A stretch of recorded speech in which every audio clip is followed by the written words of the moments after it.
محمد وآل محمد صلوات.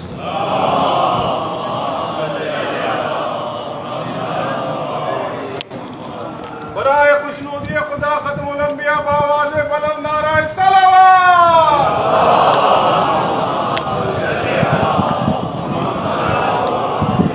نعرہ حیدری.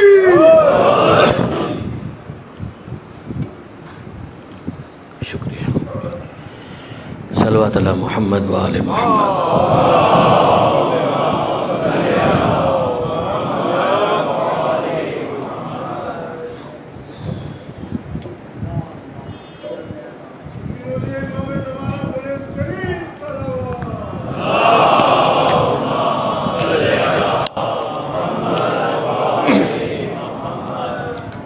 اعوذ باللہ من الشیطان اللعین الرجیم.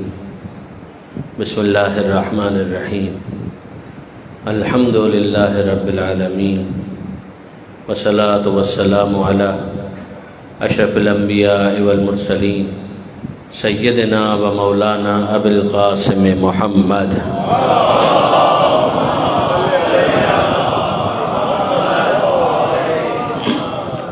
وأهل بيته الطيبين الطاهرين المعصومين المظلومين المنتجبين المنتخبين الميامين لا سيما على الإمام المنتظر والحجة الثاني عشر الذين أذهب الله عنهم الرجس وطهرهم تطهيرا.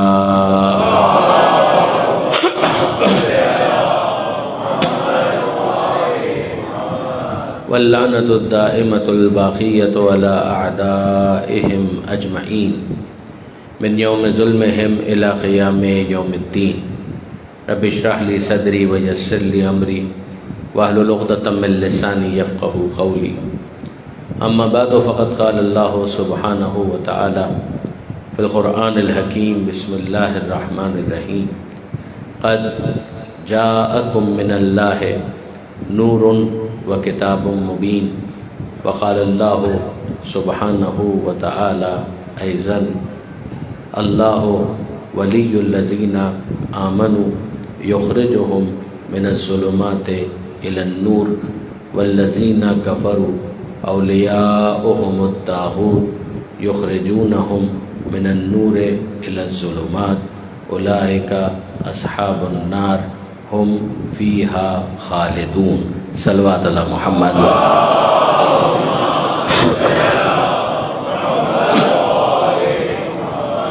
برادران عزیز و خاران محترم، آج یہ تیسری مجلس ہے. عنوان نور اور کتاب. سرنامہ کلام میں مسلسل میں آپ کے سامنے دو آیتیں تلاوت کرنے کا شرف حاصل کر رہا ہوں. پہلی آیت سورہ مائدہ کی ہے کہ جس پر اور جس کے ماتحت جس کے ذیل میں مفصل گفتگو انشاءاللہ اگلی تقریروں کے اندر ہوگی. کل میں نے آپ کے سامنے آیت الکرسی سے متصل ایک جز تلاوت کرنے کا شرف حاصل کیا تھا. آج بھی اس کو تکرار کیا دوسری آیت کے طور پر. یہ آیت سورہ بقرہ کی ہے اور نشان ہے 257. پروردگار عالم اپنی ولایت کا اعلان کرتے ہوئے ارشاد فرماتا ہے کہ اللہ ولی الذین آمنوا. اللہ ولی ہے ان لوگوں کا کہ جنہوں نے ایمان کو قبول کر لیا. اب جب اللہ کی ولایت کو انہوں نے قبول کیا، ایمان کو قبول کیا، تو تقاضۂ ولایت کیا ہے کہ یخرجہم من الظلمات الی النور، کہ اللہ پھر انہیں اندھیروں میں بھٹکنے کے لیے چھوڑ نہیں دیتا، پھر انہیں نکالتا ہے اور نور کی طرف لے آتا ہے، روشنی کی طرف لے آتا ہے، انہیں نوری بنا دیتا ہے.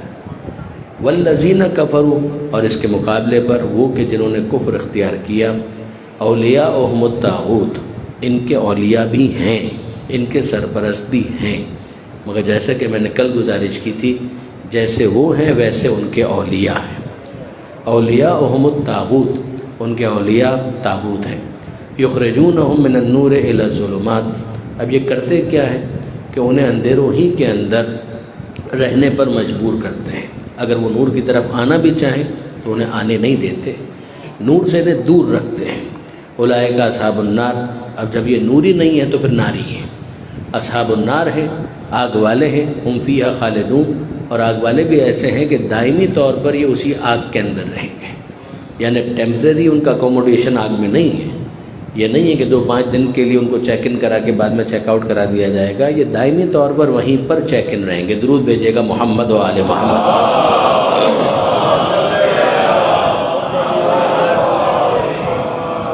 کل میں نے اس کے ایلوبریشن کے لیے آپ کے سامنے یہ گزارش کی تھی کہ پروردگار عالم نے سورہ ابراہیم میں یہ سمجھایا کہ میکینزم کیا ہے کہ جب پروردگار عالم اس کی ولایت کا تقاضا یہ ہے کہ خداوند متعال اندھیروں سے روشنی کی طرف لے آتا ہے، تو یہ پروردگار عالم کا میکینزم کیا ہے.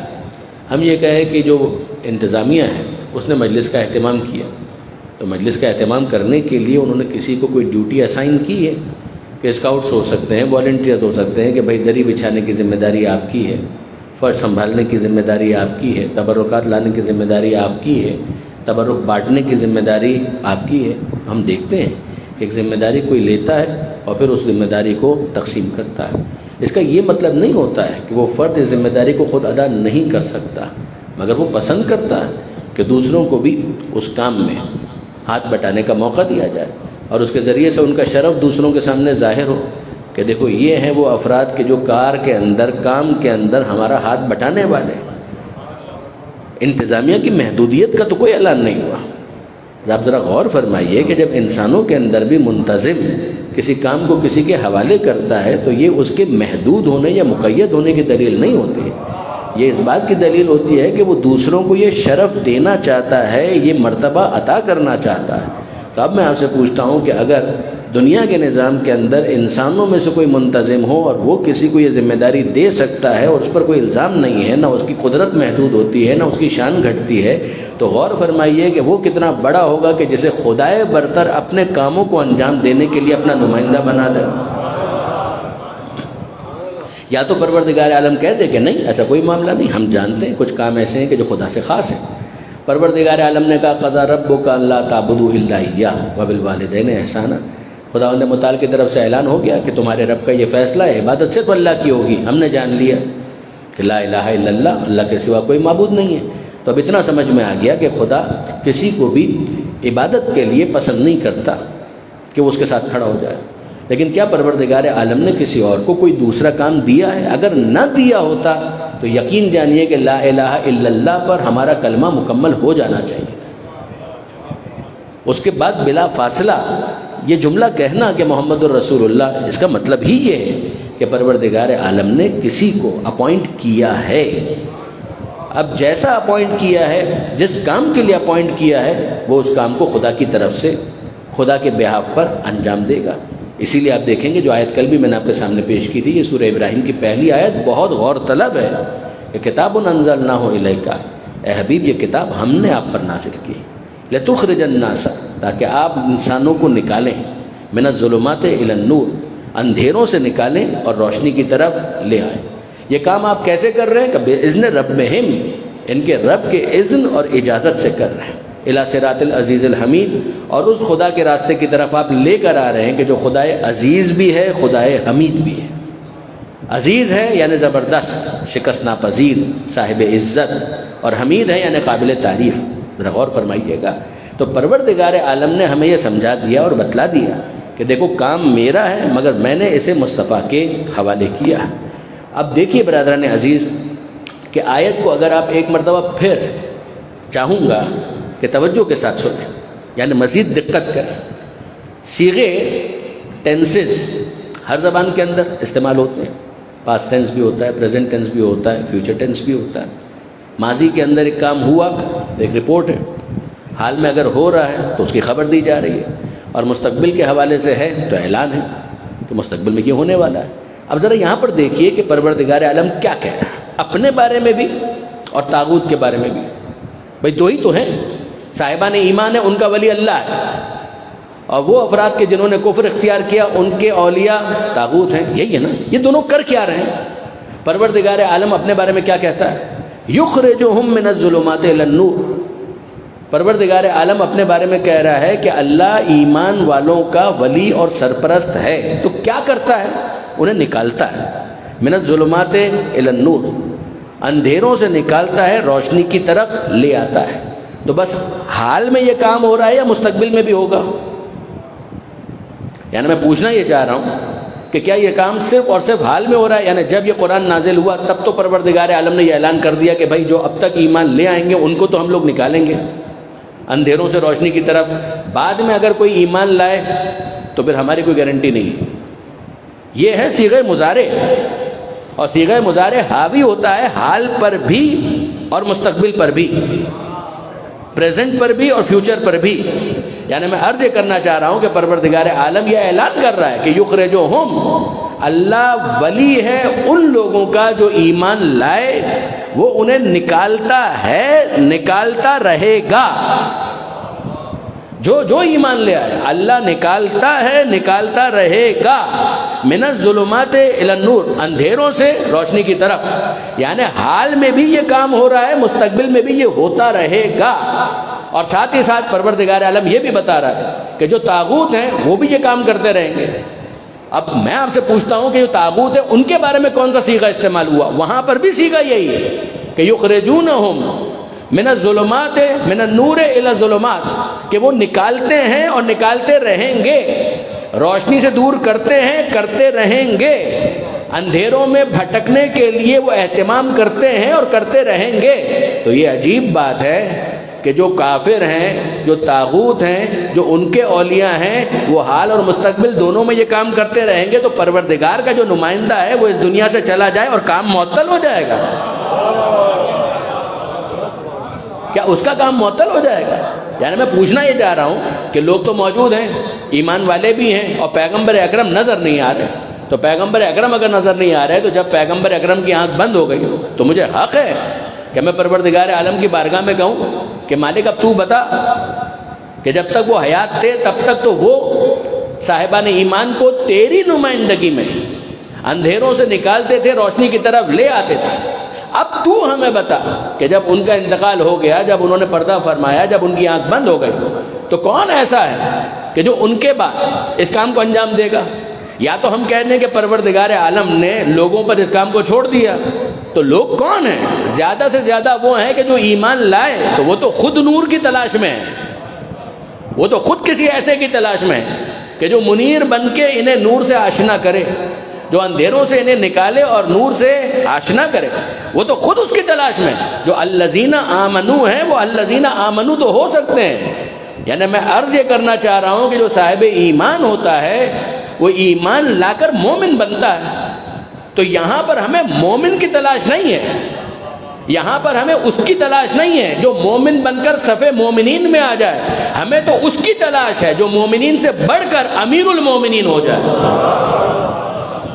یعنی میں عرض یہ کرنا چاہ رہا ہوں کہ برادران عزیز، اگر پروردگار عالم کو یہ لوگوں پر ہی چھوڑنا تھا تو پھر اس کے بعد پہلے مرحلے کے اندر نبی اور رسول کے معاملے میں یہ کیوں نہیں کیا کہ پروردگار عالم کہہ دیتا کہ بھائی دیکھو میرا ارادہ یہ ہے کہ میں کسی کو نبی بنانا چاہتا ہوں، رسول بنانا چاہتا ہوں. اب کہاں میں اس کا انتخاب کروں؟ تم اپنے طور پر ہی طے کر کے مجھے بتا دو کہ کون تمہیں پسند ہے. تو کوئی سلیکشن، کوئی الیکشن، کوئی تجویز تمہاری طرف سے آ جائے تو پھر اسی کو میں اپنا نمائندہ بنا دوں گا. تو پروردگار عالم نے تو اس کے بارے میں صراحت کے ساتھ کہا کہ اللہ عالم حیث یجعل رسالتہ، اللہ خوب جانتا ہے کہ اپنا رسول کس کو بنانا ہے. اللہ خوب جانتا ہے کہ اپنا رسول وہ کس کو بنائے گا. یعنی میں اپنے نوجوان دوستوں کو خاص طور پر مخاطب کر رہا ہوں کہ ان بنیادی باتوں پر غور کریں کہ پروردگار عالم کہہ رہا ہے کہ نہیں یہ نہیں چلے گا. مجھے بتائیے یہودیوں کا اعتراض کیا تھا؟ یہودیوں کے بہت سارے اعتراضات تھے جن کو پروردگار عالم نے سورہ جمعہ کے اندر ڈسکس کیا ہے. ان میں سے ایک اعتراض یہ تھا کہ بھائی اگر رسول خدا کو بنانا تھا تو بنی اسرائیل میں سے بنا تھا. جس طرح سے زکریا کو بنایا، یحییٰ کو بنایا، سلیمان کو بنایا، داؤد کو بنایا، موسیٰ کو بنایا، اگر اسی طریقے سے خدا کو بنانا تھا تو پروردگار عالم بنی اسرائیل میں سے کسی کو نبی بنا دیتا تو ہم مان لیتے.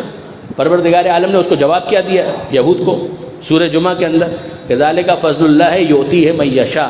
یاد رکھو یہ اللہ کا فضل ہے، جسے چاہے گا عطا کرے گا. نہ پہلے والوں کو تم سے پوچھ کر بنایا تھا، نہ آخری کو تم سے پوچھ کر بنائے گا. یہ پروردگار کا ڈسکریشن ہے، یہ پروردگار کا فیصلہ ہے. خدا و متعال کی چوائس ہے. خدا جس کو منتخب کرنا چاہے پروردگار منتخب کرے.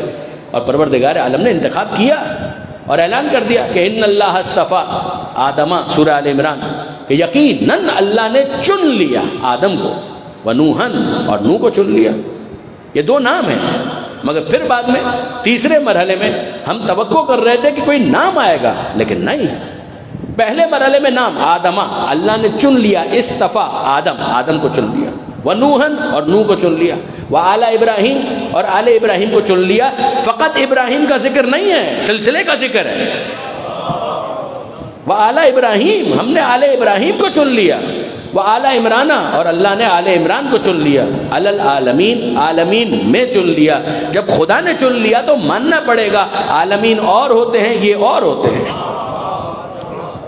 یہ عالمین جیسے نہیں ہے، عالمین ان جیسے نہیں ہے، یہ پروردگار عالم کی نگاہ انتخاب ہے، جہاں پر ٹھہر جائے وہ منزل استفا پر ہو کر مصطفیٰ بن جاتا ہے۔ درود بھیجیے محمد و آل محمد۔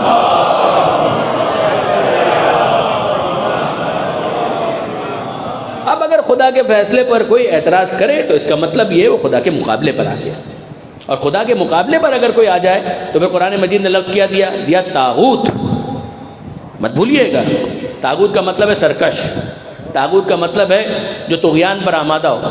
آپ سمندر کو دیکھتے ہیں، آپ کہتے ہیں بہت اسموتھ ہے، اس میں طغیانی نہیں ہے، اور اگر وہ رف ہو جائے تو ہم کہتے ہیں طغیانی ہے، باڑھ آ گئی، یعنی اس کا مطلب یہ ہے کہ اب اس کے اندر اسموتھنس نہیں ہے، اب اس کے نتیجے میں تباہی آ سکتی ہے۔ طاغوت کا کام ہے تباہی پھیلانا، طاغوت سرکش، طاغوت ٹرانسگریسر، طاغوت متجاوز، تجاوز کرنے والا، اپنی لیمٹس میں نہ رہنے والا، اپنی حدود کو کراس کرنے والا، اس کو کہتے ہیں طاغوت۔ اب آپ قرآن مجید کو دیکھیں گے تو پروردگار عالم نے اس حوالے سے بہت گفتگو کی ہے، مگر مجھے اس کی تشریح کی ضرورت نہیں ہے، یعنی میں اس کے مصادیق کو کیوں تلاش کروں، یہ ایک آیت بہت کافی ہے اس بات کو سمجھانے کے لیے کہ طاغوت کون ہے۔ جب پروردگار عالم نے کہا کہ اللہ ہے ان لوگوں کا ولی کہ جو ایمان لائے، تو ہم کو سمجھ میں آ گیا ایک طرف ہے اللہ کی ولایت، دوسری طرف والذین کفروا اولیاؤہم الطاغوت، کہ وہ کہ جنہوں نے کفر اختیار کیا ان کے اولیاء طاغوت ہیں، سرکش ہیں۔ تو ہم کو سمجھ میں آ گیا کہ جو اس کے مقابلے پر آ جائے وہ طاغوت ہوتا ہے۔ بہت توجہ کیجئے گا، کچھ عرض کرنا چاہ رہا ہوں، جو اس کے مقابلے پر آ جائے وہ طاغوت ہوتا ہے، اور جو اس کے ہیں ان کے مقابلے پر آ جائے وہ طاغوت ہوتا ہے۔ تو اب یہ کہنے کا حق مجھے دیجئے کہ اگر خدا کے مقابلے پر ابلیس آ جائے تو ابلیس طاغوت ہے، اگر ابراہیم کے مقابلے پر نمرود آ جائے تو نمرود طاغوت ہے، اگر موسیٰ کے مقابلے پر فرعون آ جائے تو فرعون طاغوت ہے، اگر مصطفیٰ کے مقابلے پر ابو جہل اور ابو لہب آ جائے تو وہ طاغوت ہے، اور مولا کے مقابلے پر جو آ جائے وہ سب طاغوت ہے۔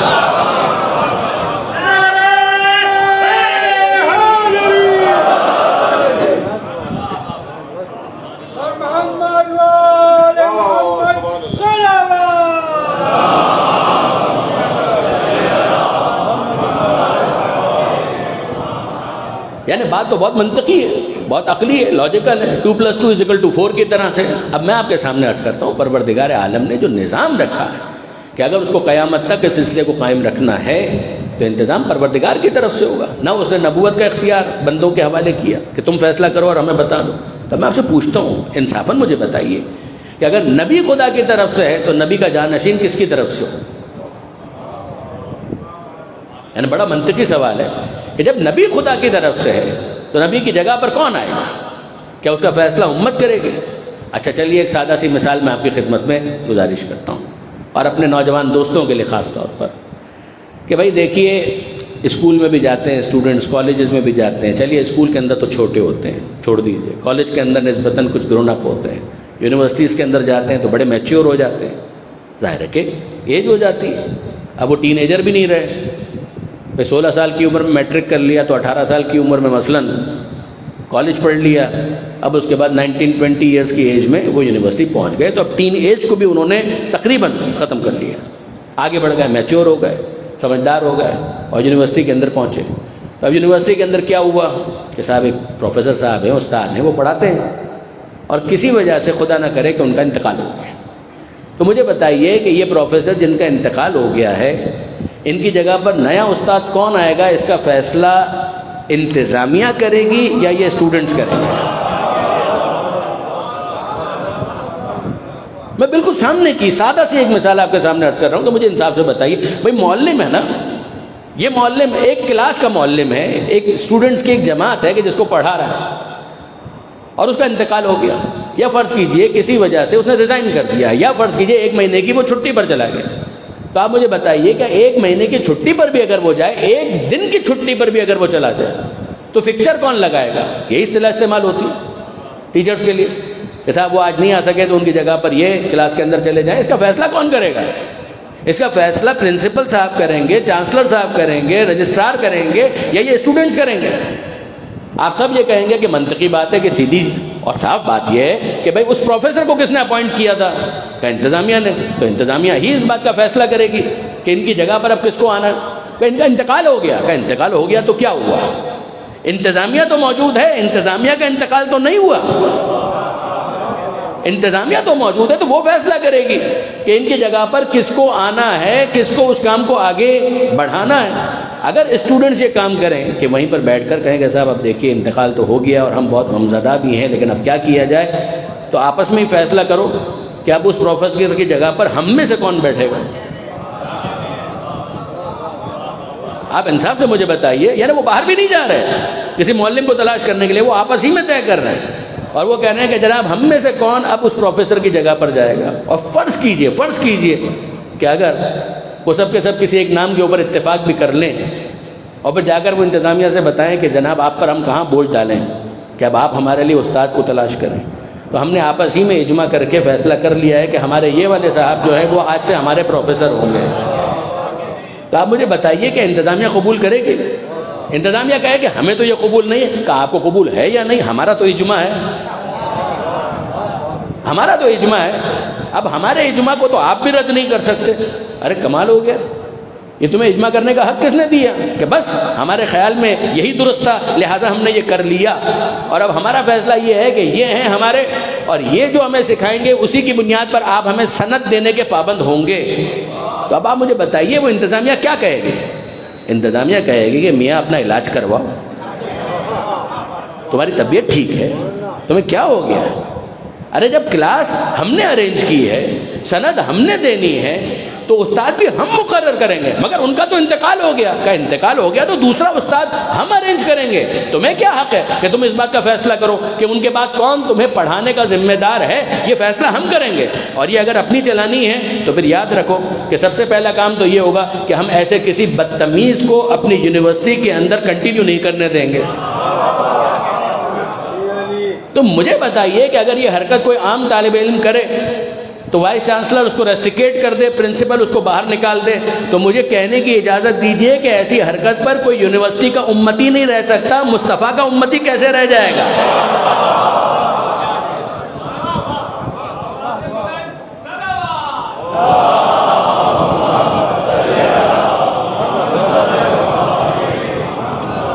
یعنی بات بہت سیدھی اور صاف سامنے کی بات ہے، اور یقین جانیے کہ اس کو میں اسی سطح پر جاتا ہوں کہ تحلیل کیا جائے، تجزیہ کیا جائے کہ وہ کیسے اس بات کا حق رکھتے ہیں۔ بھائی تم طالب علم ہو، تمہارا یہاں پر ایڈمیشن لینا خود اس بات کی دلیل ہے کہ تم شاگرد بننے کے لیے آئے تھے، ابھی تم استاد نہیں ہو۔ تو یاد رکھو شاگرد ہوتا ہے، استاد ہوتا ہے۔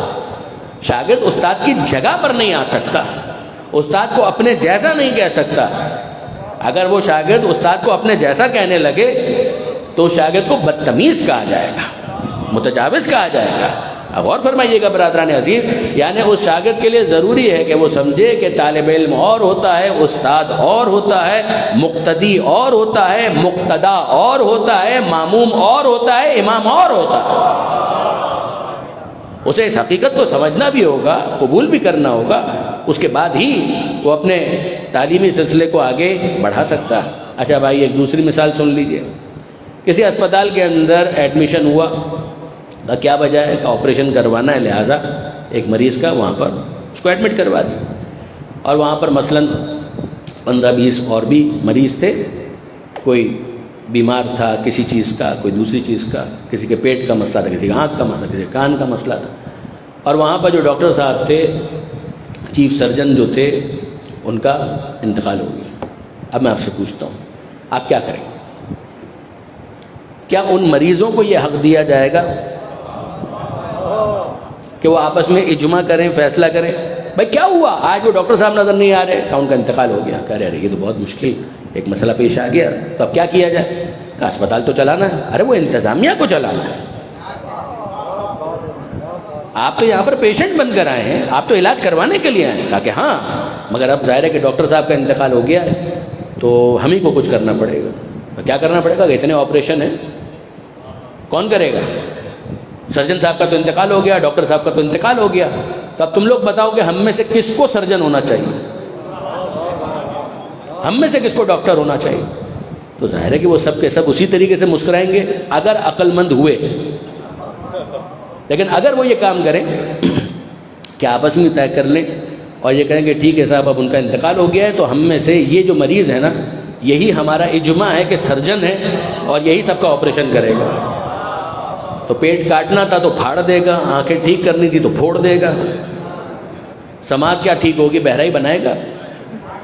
اگر یہ اجماع ہو بھی جائے تو انہی مریضوں میں سے کون ہے جو اپنا پیٹ اس کے سامنے رکھنے کے لیے تیار ہے؟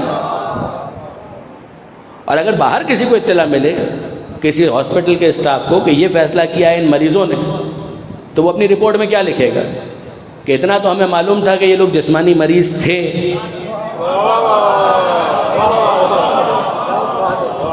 اب ان کے یہ کام بتا رہے ہیں کہ جسمانی مریض ہونے کے ساتھ ساتھ یہ لوگ ذہنی مریض بھی ہیں. تو جس طرح ان کے جسم کو علاج کی ضرورت ہے, ان کے ذہن کو بھی علاج کی ضرورت ہے. کہ یہ احمقانہ کام. تو آپ ذرا غور فرمائیے برادران عزیز, اتنے لو پروفائل کے اوپر یہ کام احمقانہ لگ رہا ہے اور رسول کی نیابت میں یہ کام عاقلانہ لگ رہا ہے. کوئی مجھے سمجھائے کہ واقعاً کیا یہ کافی ہو سکتا ہے؟ یہ یاد رکھیے برادران عزیز, مشکل یہی ہے کہ کبھی بھی کسی متاثر کو, کہ جو کسی مرض سے متاثر ہے, اس کو یہ حق نہیں دیا جا سکتا کہ وہ کسی ڈاکٹر کے ہونے کا فیصلہ کرے کہ یہ ڈاکٹر ہے. نہیں دیا جا سکتا. کسی طالب علم کو یہ حق نہیں دیا جا سکتا کہ وہ اس بات کا فیصلہ کرے. اسکول میں آنے کا اور ایڈمیشن لینے کا اسے اختیار ہے, اسپتال کا فیصلہ کرنے کا اسے اختیار ہے, جس طرح سے اسکول کا فیصلہ کرنے کا ماں باپ کو اختیار ہے, کالج اور یونیورسٹی کا فیصلہ کرنے کا طالب علم کو اختیار ہے کہ بھئی اس میں انرول کروانا ہے یا نہیں. اگر کروانا ہے تو بسم اللہ, یہ فیصلہ آپ کیجئے. لیکن ایک مرتبہ آپ نے فیصلہ کر لیا کہ ہمیں یہاں پر انرول ہونا ہے, استاد مقرر کرنے کا حق آپ کو نہیں دیا جائے گا, ڈاکٹر مقرر کرنے کا حق آپ کو نہیں دیا جائے گا. بالکل اسی طریقے سے مسلمان ہونا ہے, اسلام کے انسٹیٹیوٹ میں اپنے آپ کو انرول کروانا ہے, یہ آپ کا اختیار ہے. آپ ہندو مت قبول کرنا چاہتے ہیں, یہ آپ کا اختیار ہے. آپ کرسچن ہونا چاہتے ہیں, یہ آپ کا اختیار ہے. من شاء فلیؤمن من شاء فلیکفر. پروردگار واضح کہہ رہا ہے, جو چاہے مومن بنے, زبردستی کوئی نہیں ہے. لا اکراہ فی الدین, دین میں ہم کوئی جبر نہیں کریں گے. قد تبین الرشد من الغی, ہمارا تو کام صرف اتنا ہے کہ رشد و غی, سچ اور جھوٹ, حق اور باطل, اس کو روشن کر کے سامنے پیش کر دیا جائے. Choice is yours, you may take the decision. مگر ایک مرتبہ جب ڈیسیجن لے لو تو ہم سے یہ مت پوچھنا کہ قرآن کے 114 سورے کیوں ہیں اور معصوم 14 کیوں ہیں. ایک مرتبہ فیصلہ کر لو, نسخہ ہم دیں گے. درود بھیجیے محمد و آل محمد.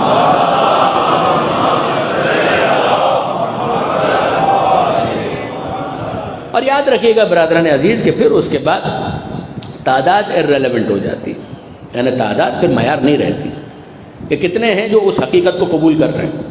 ابھی جو مثال میں نے آپ کے سامنے دی, اس میں کلاس کے اندر جتنے اسٹوڈنٹس ہیں وہ سب کے سب یہی کہہ رہے ہوں, اور انتظامیہ بظاہر آپ کو لگ رہی ہو کہ بالکل آئسولیٹڈ ہو گئی ہے.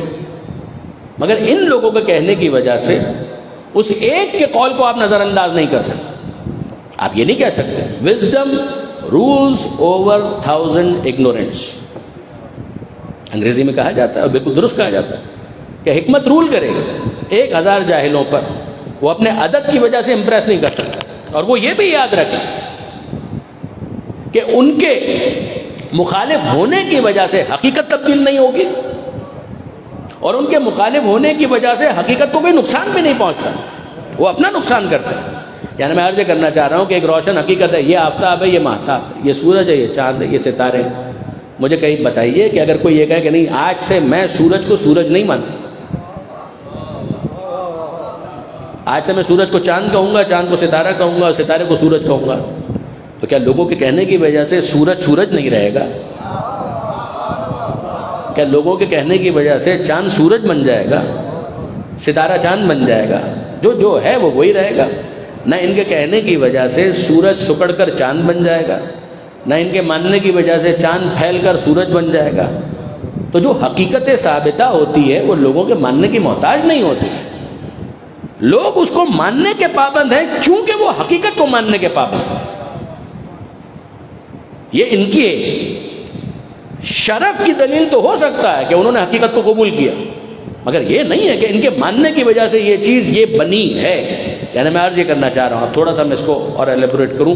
حضرت علامہ ذیشان حیدر جوادی علی اللہ مقام، میرے ایک اور محسن، اپنے طالب علمی کے زمانے میں آغاز میں جن کے ترجمہ قرآن سے میں نے بہت استفادہ کیا، وہ ایک طرح سے بنیادی کتاب تھی، ان کا ترجمہ اور ان کے حواشی قرآن مجید کی تفسیر کے حوالے سے بالکل ابتدائی آشنائی میں نے وہاں سے حاصل کی، اور آج تک وہ نسخہ میرے پاس محفوظ بھی ہے۔ علامہ ذیشان حیدر جوادی علی اللہ مقامہ نے ایک مرتبہ اس بات کو ایلیبریٹ کیا اور بہت خوبصورتی کے ساتھ وہ فرمانے لگے کہ خدا غنی ہے، حمید ہے۔ خدا غنی ہے یعنی بے نیاز ہے، حمید ہے یعنی قابل تعریف ہے۔ کہ انتم الفقراء، یہ قرآن کیا ہے کہ تم سب کے سب فقیر ہو، خدا غنی ہے، حمید ہے، تم محتاج ہو، وہ محتاج نہیں ہے، وہ بے نیاز ہے، وہ محتاج نہیں ہے۔ یہ نہیں ہے کہ اگر لوگ مانیں گے تو خدا ایک ہوگا، یہ نہیں ہے۔ یعنی یہ جو انسان سجدہ کر رہا ہے، یہ سجدہ کرنا پروردگار عالم کے حق میں کوئی ریفرنڈم کا ووٹ نہیں ہے۔ غور کیجئے گا کہ اگر زیادہ لوگ سجدہ کریں گے تو پروردگار کی توحید میں اضافہ ہو جائے گا، اور اگر کم لوگ خدا کو سجدہ کریں گے تو پروردگار عالم کی توحید کچھ ڈیمینش ہو جائے گی، کچھ منیمائز ہو جائے گی، سکڑ جائے گی۔ کہا نہیں، ایسا کچھ بھی نہیں۔ اور یاد رکھیے برادران عزیز کہ صرف اور صرف عدد کی بنیاد پر اگر آپ فیصلہ کرنا چاہیں تو انصاف سے مجھے بتائیے کہ اس وقت گلوب کی آبادی کیا ہے؟ 6 سے 7 ارب۔ اس 6 سے 7 ارب میں میکسیمم آپ 7 ارب لے لیجئے، کتنے ایسے ہیں کہ جو اسلام کے دیے ہوئے عقیدہ توحید کو اسی طریقے سے قبول کرتے ہیں؟ مسلمانوں کی تعداد 1 ارب سے کچھ زیادہ ہے، عیسائیوں کی تعداد مسلمانوں سے بھی زیادہ ہے۔ خود چائنا اور رشیا کی پاپولیشن آپ دیکھ لیجئے کہ کتنی۔ ہندو بھی ہیں ہندوستان کے اندر جو مشرکانہ نظریات رکھتے ہیں۔ تب آپ مجھے بتائیے کہ اگر آج اس بنیاد کے اوپر فیصلہ کرنا ہو کہ ووٹ کے ذریعے سے ہم دیکھیں گے کہ خدا ایک ہے یا نہیں، تو خدا کی توحید بھی خطرے میں آ جائے گی۔ تو جتنے بھی افراد ہیں وہ سب یہ کہیں گے لوگوں کے نہ ماننے سے فرق کیا پڑتا ہے؟ وہی تو ہم کہہ رہے ہیں کہ لوگوں کے نہ ماننے سے کوئی فرق نہیں پڑتا۔ وہی ہم سمجھانا چاہ رہے ہیں کہ جو حقیقت ثابتہ ہوتی ہے اس کے اندر لوگوں کا ماننا نہ ماننا یہ ریلیونٹ ہوتا ہے، ایک حقیقت ہے، اس کو سمجھایا جا سکتا ہے۔ اگر انسان قبول کر لے تو اس کی باطنی شرافت کی دلیل ہے، اور اگر قبول نہ کرے تو اس کے قبول نہ کرنے کی وجہ سے اس حقیقت کو کوئی نقصان نہیں پہنچتا۔ وہ علامہ کا جملہ میں مکمل کروں، نشان صاحب فرماتے ہیں بے خدا ایک ہے، تم اسے ایک مانو تو تم موحد کہلاؤ گے۔ خدا ایک ہے، تم اسے موحد، تم اسے ایک مانو تو یہ اقرار توحید کی وجہ سے تم موحد کہلاؤ گے۔ تم نہیں مانو گے تو تم مشرک کہلاؤ گے۔ تو اس کو کیا فرق پڑا؟ بہت توجہ کیجئے گا، تم مانو تو تم موحد کہلاؤ گے، تم نہیں مانو گے تو تم مشرک کہلاؤ گے۔ وہ ایک تھا، وہ ایک ہے، وہ ایک رہے گا، وہ تمہارے ماننے کا محتاج نہیں ہے۔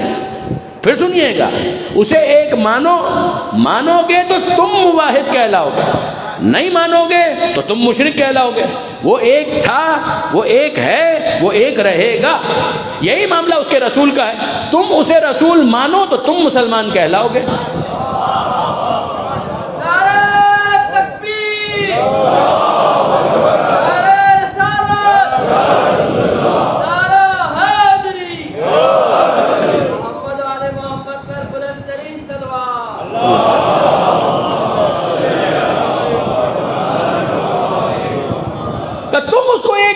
مانو گے تم موحد کہلاؤ گے، نہیں مانو گے تم اس کے رسول کو رسول مانو، تم مصطفیٰ کو رسول مانو۔ تم مانو گے تو تم مسلمان کہلاؤ گے، نہیں مانو گے تو تم کافر کہلاؤ گے۔ وہ رسول تھا، وہ رسول ہے، وہ رسول رہے گا۔ اب اگر یہ بات توحید اور رسالت اگلے مرحلے میں داخل ہونے میں کوئی مشکل نہیں ہے. تم علی کو ولی مانو, تم مانو گے تو تم مومن کہلاؤ گے, نہیں مانو گے تم منافق کہلاؤ گے. وہ کل ایمان تھے, کل ایمان ہیں, کل ایمان رہیں گے.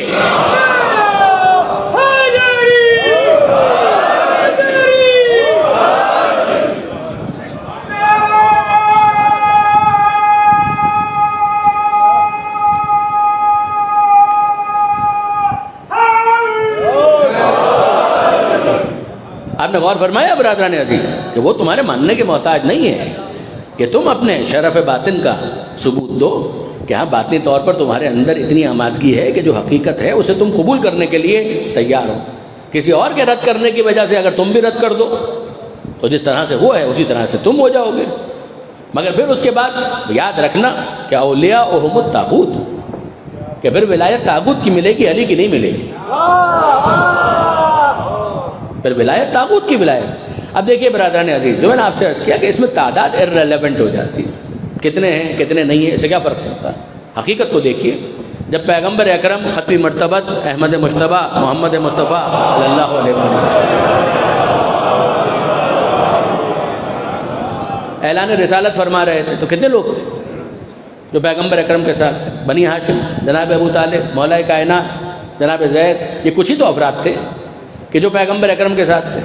اب اس وقت اگر فرض کیجئے کوئی شخص یہ کہے کہ بھائی محمد باقی سب چھوڑو, ہم لوگ تو ووٹ کے ذریعے سے فیصلہ کر لیتے ہیں کہ تم رسول ہو یا نہیں, آپ مجھے بتائیے تو پھر باکس میں سے کیا نکلنا تھا؟ آپ کے خیال میں مشرکین قریش نے پیغمبر اکرم کے رسول کے اس بات کے لیے ہاں کا ووٹ ڈالنا تھا؟ تو کیا ان کے نا کے ووٹ ڈالنے کی وجہ سے پیغمبر اکرم کی رسالت کو کوئی نقصان پہنچتا؟ کوئی نقصان نہیں پہنچتا. 13 برس پیغمبر اکرم نے قسم پرسی کی حالت میں انتہائی سختیوں کو جھیلتے ہوئے زحمت برداشت کرتے ہوئے مکہ کے اندر گزارے, ہجرت کی ہے. ہجرت کا مطلب ہی یہ ہے کہ ماحول فیوریبل نہیں تھا, لوگ اذیت دے رہے تھے. پیغمبر اکرم وہاں سے ہجرت کر کے مدینہ منورہ تشریف لے آتے ہیں. تو ہم کو سمجھ میں آ گیا کہ ان لوگوں نے اگر پیغمبر اکرم کو اذیت دی تو پیغمبر اکرم کی رسالت کو کیا نقصان پہنچا؟ یہ خود پروردگار عالم کی ناراضی کے مستحق قرار پائے, لیکن پیغمبر اکرم کو کیا نقصان پہنچا؟ کوئی نقصان نہیں پہنچا. اب میں آپ کی خدمت میں عرض کرتا ہوں, 5ویں امام محمد باقر علیہ السلام.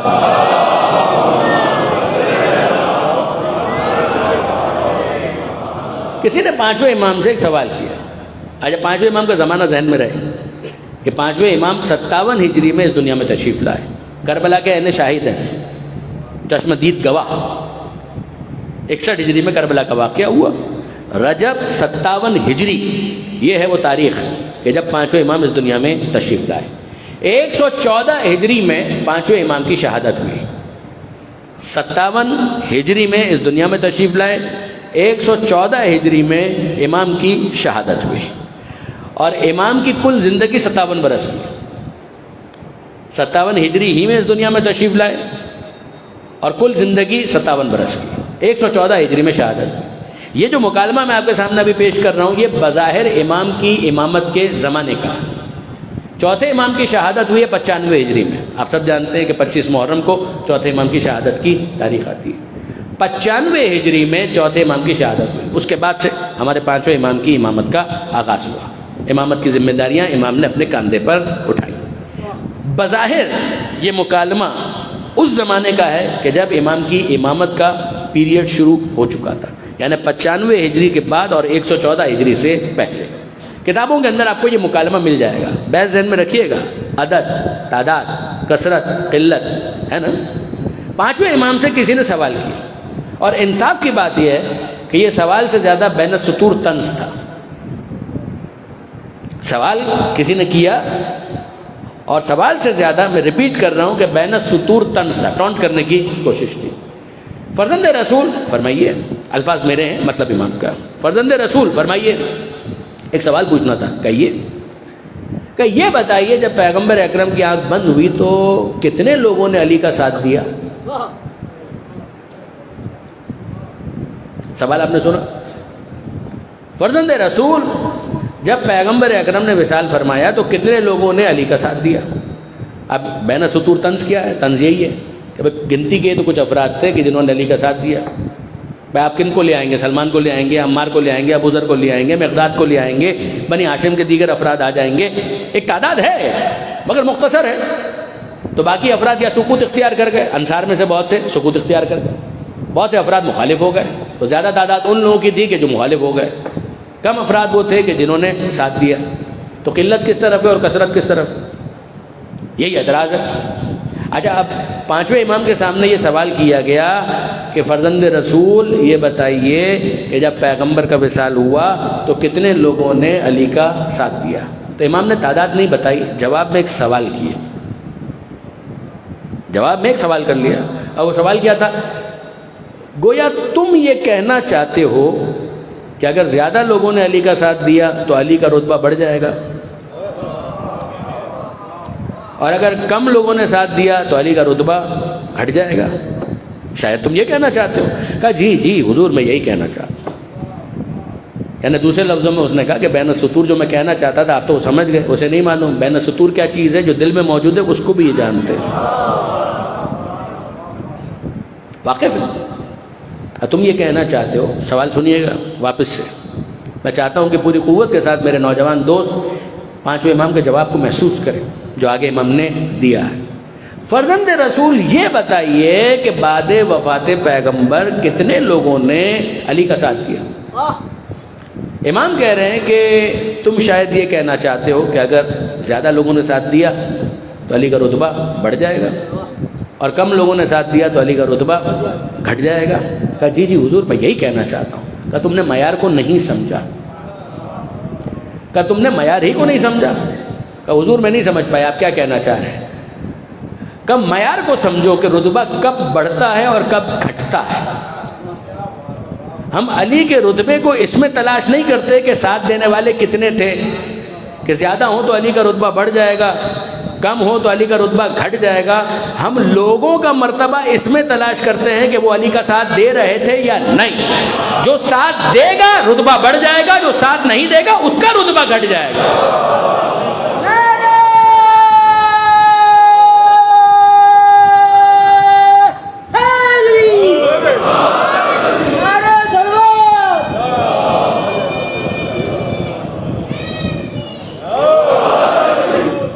آپ نے غور فرمایا برادران عزیز؟ اب یہاں پر یہ بہت ڈیسائیسو بات ہے کہ جو پانچویں امام نے کہا پہلے معیار کو تو سمجھو کہ معیار کیا ہے. تم یہ کہہ رہے ہو زیادہ لوگ اس طرف ہوں تو ان کا رتبہ بڑھ جائے گا. نہ ان کا رتبہ انٹیکٹ ہے. یہ تمہارے ماننے کی وجہ سے ولی نہیں بنے، یہ ولی ہیں اس لیے ان کو مانو.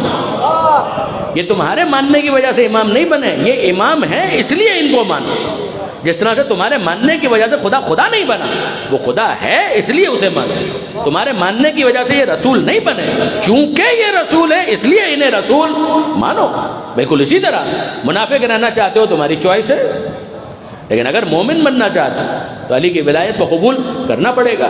اچھا، یہی چیز جو پانچویں امام نے بیان کی بالکل لفظوں کے تھوڑے سے اختلاف کے ساتھ خود مولا کائنات امیر المومنین علی ابن ابی طالب علیہ السلام. اور یہ وہ جملہ ہے مولا کا کہ جس کو مصر کے ہمارے اہل سنت کے بعض علماء نے بہت زیادہ اپریشیٹ کیا، کہا کہ کمال کا جملہ ہے، ایسا جملہ کہنا ناممکن ہے، اور واقعاً بہت قیمتی جملہ ہے. اور میں چاہوں گا کہ اس جملے کو بھی آپ پوری قوت کے ساتھ محسوس کریں کہ مولا کائنات سے کسی نے کہا نہج البلاغہ میں مل جائے گا آپ کو. آپ جانتے ہیں کہ نہج البلاغہ کی شروحات صرف شیعہ علماء نے نہیں لکھی. مثلا ہم یہ کہیں کہ آیت اللہ حبیب اللہ خوئی نے شرح لکھی نہج البلاغہ کی، وہ تو شیعہ تھے، مگر ابن ابی الحدید معتزلی وہ تو شیعہ نہیں تھے. اسی طریقے سے جناب علامہ عبدہ جو مصر کے اسکالر ہیں انہوں نے بڑے اہتمام کے ساتھ نہج البلاغہ کو شائع کروایا اور کہا کہ کوئی انسان عربی ادب پر مسلط ہو نہیں سکتا جب تک وہ نہج البلاغہ کو پوری طریقے سے پڑھنا اور سمجھنا ہے. اور یہ کوئی جانبداری کی بات نہیں، انصافاً اگر کوئی نہج البلاغہ کو پڑھے تو اسے اندازہ ہوتا ہے کہ عربی ادب کیا ہے. دیکھیے برادران عزیز، اس کے اندر مولا کا ایک جملہ ہے. کسی نے سوال کیا، پانچویں امام کا جواب آپ کے ذہن میں ہے. کسی نے مولا سے یہ سوال کیا، یہ جمل اور صفین کے قضیے خاص طور پہ جمل کے حوالے سے. کسی نے یہ کہا، مولا بھی نہیں کہا کہ یا علی آپ کا کیا خیال. پھر کہہ رہا ہوں کہ الفاظ میرے مطلب مولا کا کہ یا علی آپ کا کیا خیال ہے، کہ میں یہ مان لوں گا کہ حق آپ کے ساتھ اور ان کو بالکل نظر انداز کر دوں گا؟ ان کا بھی تو کوئی اسٹیٹس ہے، ان کا بھی تو کوئی مرتبہ ہے، میں یہ کیسے مان لوں کہ حق آپ کے ساتھ ہے؟ تو مولا نے اس کے جواب میں یہ کہا، سوال تو آپ نے سن لیا کہ یا علی آپ کا کیا خیال ہے؟ میں مان لوں گا کہ حق آپ کے ساتھ ہے بس، اور دوسرے فریق کو بالکل نظر انداز کر دوں؟ ان کا بھی تو کچھ تعلق واسطہ بنتا ہے۔ تو مولا کائنات نے مسکرا کر کہا، اے میرے عزیز، تم نے حق کو کہاں سمجھا کہ حقدار کو پہچانو گے؟ تم نے حق کو کہاں جانا کہ حقدار کو پہچانو گے؟ پہلے حق کو تو جانو کہ حق ہوتا کیا ہے، تب تمہیں سمجھ میں آئے گا کہ حقدار کون ہے۔ تم باطل کو تو پہچانو، پھر تمہیں سمجھ میں آئے گا کہ باطل پرست کون ہے۔ تم اسی کو ڈسٹنگوش نہیں کر پا رہے۔ کہاں یہ کنفیوژن، اور کہاں پیغمبر اکرم کا وہ جملہ کہ الحق مع علی و علی مع الحق۔ دیکھیں برادران عزیز، میں حیران ہوتا ہوں بعض پڑھے لکھے افراد جب کتابوں کے اندر تجزیہ اور تحلیل کرتے ہیں، بیانات میں بھی کرتے ہیں، بڑے معتدل افراد، وہ کہتے ہیں جناب عمار کے قتل سے ہمیں پتہ چلا کہ حق کس طرف ہے۔ کمال ہے، میں جناب عمار کی بزرگی کا معترف ہوں، کیا کہنا اس شخصیت کا کہ جس نے اپنی پوری زندگی مولا کے ساتھ دینے میں گزار دی، کیا کہنا، بہت بڑی شخصیت۔ پیغمبر اکرم کا ان کے بارے میں کہنا تقتلک الفئۃ الباغیہ، اے عمار تجھے ایک باغی گروہ قتل کرے گا، بالکل صحیح، جس کے ذریعے سمجھ میں آ گیا کہ وہ باغی ہیں۔ مگر میں یہ پوچھنا چاہتا ہوں کہ عمار کے بارے میں پیغمبر اکرم نے یہ کہا تو علی کے بارے میں کچھ نہیں کہا کہ جناب عمار کے ذریعے سے آپ کو پہچاننا پڑ رہا ہے کہ حق کس طرف ہے؟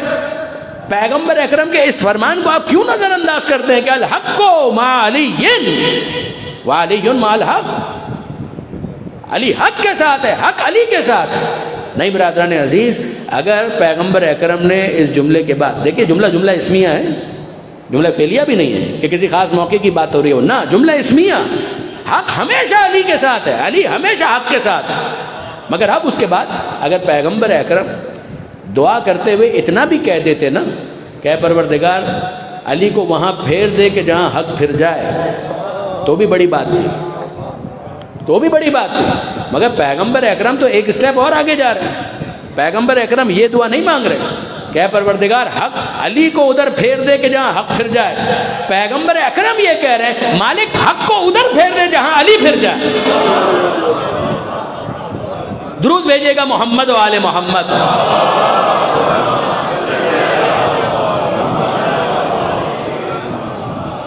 آپ نے غور فرمایا برادران عزیز کہ یہاں پر آپ عدد کو کہاں دیکھ رہے ہیں، آپ کثرت اور قلت کی بحث کہاں کر رہے ہیں؟ آپ حق کو دیکھیے کہ حق کہاں پر، اگر حق اس طرف ہے تو اس طرف آ جائیے، پھر یہ مت دیکھیے کہ تعداد کتنی ہے۔ پیغمبر اکرم حق کا تعارف کروا رہے ہیں مولا کی نسبت سے، دعا کر رہے ہیں اسی تعلق سے، اور پھر اس کے بعد ہمیں نظر آتا ہے کہ قرآن مجید کے اندر پروردگار عالم خود کہہ رہا ہے، کیا کہہ رہا ہے؟ یہ قرآن کی آیت ہے، سنیے کہ لا یستوی الخبیث والطیب ولو اعجبک کثرت الحدیث۔ خبیث لا یستوی، برابر نہیں ہو سکتے، کون؟ الخبیث والطیب۔ یہ خبیث کا لفظ اردو میں بھی استعمال ہوتا ہے، طیب کا لفظ اردو میں بھی استعمال ہوتا ہے، طیب و طاہر۔ پروردگار فرماتا ہے لا یستوی، برابر نہیں ہو سکتے، الخبیث والطیب، خبیث اور طیب یہ برابر نہیں ہو سکتے۔ وَلَوْ أَعْجَبَكَ کثرت الخبیث، چاہے خبیث کی کثرت تمہیں کتنی ہی حیرت زدہ کرنے والی ہو، مگر خبیث کی کثرت کی وجہ سے یہ مت سمجھنا کہ یہ طیب کے برابر ہو سکتا ہے، یہ نہیں ہو سکتا۔ اب میں آپ سے پوچھتا ہوں کہ پروردگار عالم کیا کہہ رہا ہے کہ تعداد کو اگنور کرو، عدد کو مت دیکھو، یہ دیکھو کہ طیب کون ہے، خبیث کون ہے۔ اب میں آپ سے پوچھتا ہوں کہ خبیث کس کو کہتے ہیں؟ مجھے صرف اتنا بتا دیجئے خبیث کس کو کہتے ہیں؟ اردو میں بھی یہ لفظ استعمال ہوتا ہے، جس میں خبث ہو اسے خبیث کہتے ہیں، جس میں خباثت ہو اسے خبیث کہتے ہیں۔ دوسرا لفظ جس میں نجاست ہو اسے نجس کہتے ہیں، خبیث کہتے ہیں۔ یہ مترادفات ہیں نا، جس کے اندر نجاست ہو اس کو نجس کہتے ہیں، جس میں خباثت ہو اسے خبیث کہتے ہیں۔ ایک اور لفظ میں آپ کی خدمت میں عرض کروں، جس میں رجس ہو اسے خبیث کہتے ہیں۔ جس میں رجس ہو اسے خبیث کہتے ہیں. یہ مترادفات ہیں، یہ وہ الفاظ ہیں کہ جو ایک دوسرے کی وضاحت کرتے ہیں. تو پھر سنیے گا، پروردگار کہہ رہا ہے خبیث اور طیب برابر نہیں ہو سکتے. وَلَوْ أَعْجَبَكَ كَثْرَةُ الْخَبِيثِ، چاہے عدد کی کثرت تمہیں کتنی ہی متاثر کرے، تمہیں بہت اپیل کرے کہ نہیں وہاں پہ تعداد بہت زیادہ ہے. بس تعداد اگر زیادہ ہے تو غلاظت کی تعداد اگر بڑھ بھی جائے تو مقدار بڑھنے کے بعد بھی غلاظت ہے. تم اسے طیب کے مقابلے میں کہاں لا رہے ہو؟ تو خبیث کس کو کہتے ہیں؟ جس میں خباثت ہو، جس میں نجاست ہو، جس میں رجس ہو، اس کو خبیث کہتے ہیں. اور اس کے مقابلے میں کون ہے؟ طیب. طیب کے یہ برابر نہیں آ سکتا، طیب کے مقابلے پر نہیں آ سکتا. طیب کس کو کہتے ہیں؟ پاکیزہ، جو پاک ہو، جو طاہر ہو، جس میں طہارت ہو. نہیں، پھر سنیے گا خبیث کس کو کہتے ہیں؟ جس میں نجاست ہو، جس میں رجس ہو. طیب کس کو کہتے ہیں؟ جو پاک ہو، پاکیزہ ہو، طاہر ہو، جس میں طہارت ہو. اور لفظوں کو بدلوں، جو چادر میں ہو اسے طیب کہتے ہیں، جو چادر سے باہر ہو اسے اپنے بارے میں طے کرنا ہوگا. وہ جتنا ان چادر والوں سے قریب ہوتا چلا جائے گا طیب کا مصداق بنتا چلا جائے گا، جتنا دور ہوتا چلا جائے گا رجس و خباثت کا مصداق بنتا چلا جائے گا. اب وہاں پر اگر آپ کو 5 نظر آئیں تو مرکز وہی ہے. انہی کے لیے پروردگار عالم نے کہا کہ انما یرید اللہ لیذھب عنکم الرجس اہل البیت ویطہرکم تطہیرا.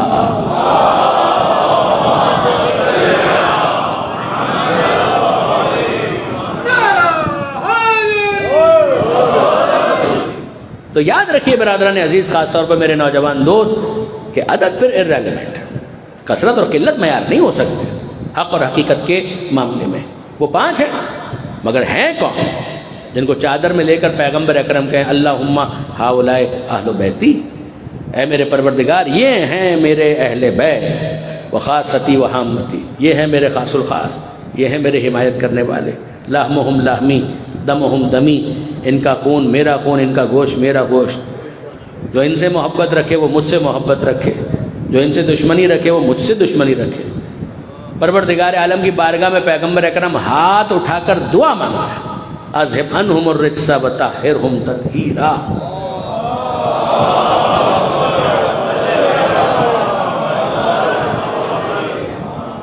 اب پروردگار کو اختیار ہے یا وہ اس دعا کو قبول کرے یا رد کرے. پروردگار عالم نے قبول کیا اور یہ اعلان کیا کہ انما یرید اللہ، ارادہ پروردگار یہ ہے. اب اس کے بعد آپ یہ کہیں کہ یہ 5 ہیں، آپ یہ کہیں کہ انہی کی نسل میں وہ 12 ہیں کل، یا معصومین کے عنوان کے ماتحت 14 ہیں. تو آپ صرف عدد کو دیکھ رہے ہیں 5 12 14. آپ یہ دیکھیے کہ یہ 5 کون ہیں، یہ 12 کون ہیں، یہ 14 کون ہیں، پھر اس کے بعد سمجھ میں آئے گا. اور میں آپ کی خدمت میں عرض کروں برادران عزیز کہ اگر اس مفہوم اور اس فنومینا کو آل محمد کے ماننے والے نہیں سمجھیں گے تو کون سمجھے گا؟ کچھ عرض کرنا چاہ رہا ہوں، غور کیجیے گا. مجھے ایک بات بتائیے کہ اگر عدد ہی سب کچھ ہوتا ہے اور اسی کی ساری ویلیو ہے تو پھر اس کے بعد یہ کوانٹیٹیو انالیسس کے ساتھ ساتھ کوالٹیٹیو انالیسس کیوں ہوتا ہے؟ بھائی ہم نے تو یہ پڑھا کہ انالیسس کی دونوں قسمیں، کوانٹیٹیولی بھی دیکھا جائے گا، کوالٹیٹیولی بھی دیکھا جائے گا. تو کوانٹیٹیو انالیسس کے اندر کیا دیکھا جائے گا؟ عدد کتنا. اور کوالٹیٹیو انالیسس کے اندر کیا دیکھا جائے گا کہ اس کی کوالٹی کیا ہے. عدد ہی اگر سب کچھ ہوتا ہے تو پھر کوالٹیٹیو انالیسس 6 معنی دار ہے، پھر اس کا مطلب کیا ہے؟ تو سب کہیں گے کہ نہیں جناب کوالٹیٹیو انالیسس تو ہوتا ہے. اب اگلا جملہ میں عرض کرتا ہوں کہ اگر عدد ہی سب کچھ ہوتا ہے اور کوالٹی کچھ نہیں ہوتی تو ضربت تو ایک ہی ہے. بہت توجہ کیجیے گا کہ اگر عدد ہی سب کچھ ہے تو ضربت تو ایک ہی ہے. تو آپ عدد کو دیکھیے تو ایک ہی ضربت ہے، تو اتنا وزن کیسے پیدا ہو گیا کہ مصطفیٰ نے تول کر بتایا کہ ایک ضربت ہے مگر اس کا وزن کتنا ہے؟ افضل من عبادت الثقلین، کہ جنوں انس کی عبادتیں مل کر اس ایک ضربت کا مقابلہ نہیں کر سکتی.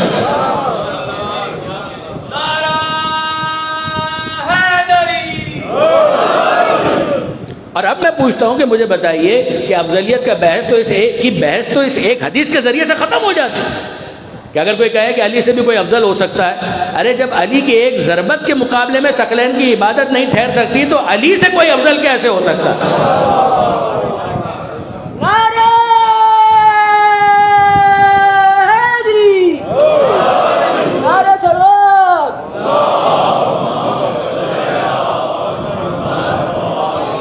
اب علی سے افضل بس وہ ہو سکتا ہے کہ جس نے تول کر بتایا، بس وہ مستثنا ہے کہ جس نے تول کر بتایا، کہ جس کو میزان کی خبر ہے، کہ جس کو وزن کا احساس ہے۔ اور اب دیکھیے برادران عزیز، اسی پر میں بات کو تھوڑا سا اور آگے بڑھاؤں کہ مجھے بتائیے یہ صرف ضربت کا وزن ہے؟ یہ صرف ضربت کا وزن ہے؟ یہ صرف ضربت کا وزن ہے تو ضربتیں تو بہت سو نے بہت سی لگائی، ہر ضربت کا تو یہ وزن نہیں ہوتا نا، یہ صرف ضربت کا وزن نہیں ہے، یہ وزن ہے اس وقت جب مضاف الیہ کے ساتھ ہو، یعنی ضربت علیین، صرف ضربت نہیں، ضربت علیین، علی کی ضربت، یعنی یہ ضربت مضاف ہے، اہل علم تشریف فرمائیں، علی ہے مضاف الیہ، تو یہ ضربت اس میں اتنا اضافہ کیسے ہو گیا، اتنا وزن کیسے بڑھ گیا؟ اس وزن میں اتنا اضافہ ہوا ہے اس اضافے کی وجہ سے، جب یہ علی کی طرف مضاف ہو جائے تو مضاف الیہ اس کے اندر اتنا وزن پیدا کرتا ہے کہ ثقلین کی عبادت ٹھہر نہیں سکتی۔ نہیں عزیزان، اب میں آپ کی خدمت میں عرض کروں، ذرا سنیے، یہ آیت اللہ خمینی، امام خمینی رحمۃ اللہ علیہ، نائب امام ہونے کی حیثیت سے جب یہ عنوان استعمال کیا جاتا ہے تو نائب کثرت استعمال کی وجہ سے گر جاتا ہے، کسی کو یہ غلط فہمی نہ ہو، امام تو 12 ہی ہیں، نہ ایک کم نہ ایک زیادہ، وہ منصوص ہے۔ ہاں بس مجھے میرے محترم دوست یاد آئے، اتفاق کی بات یہ ہے کہ انٹرنیٹ کے اوپر میں کچھ دیکھ رہا تھا اور توجہ ہوئی تو مولانا افضال صاحب جو دوپہر کو مشرے سے خطاب فرما رہے ہیں، ہمارے سینئر ہیں، تو وہ فرما رہے تھے اور وہ بھی کوٹ کر رہے تھے کسی بزرگ کو، انہوں نے بہت خوبصورت جملہ کہا، انہوں نے کہا کہ بھائی ہمیں خدا کا شکر ادا کرنا چاہیے کہ پروردگار نے ہمیں وہ علماء دیے جو دوسروں کو امام بھی نہیں دیے۔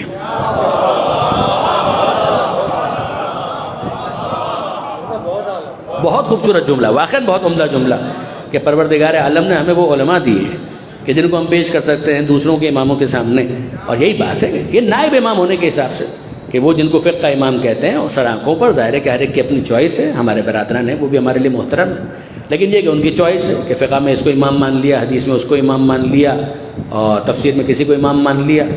تو امام خمینی رحمۃ اللہ علیہ ہمارے یہاں جس طرح پیش امام ہے، تو پیش امام کے بارے میں بھی جماعت ہو رہی ہوتی ہے تو پوچھا جاتا ہے نا کہ امام کون ہے، تو وہاں پر امام سے یہ مراد تھوڑی ہوتا ہے کہ 12 کے بعد کسی کو 13واں امام بنا دیا، نہ، وہ تو 12 ہی ہیں، باقی سب تو نائب ہیں، اور نائب ہونے کی حیثیت سے کثرت استعمال میں جب نائب گر جاتا ہے تو پھر یہ کہہ دیا جاتا ہے، یہ بولنے کا انداز ہے۔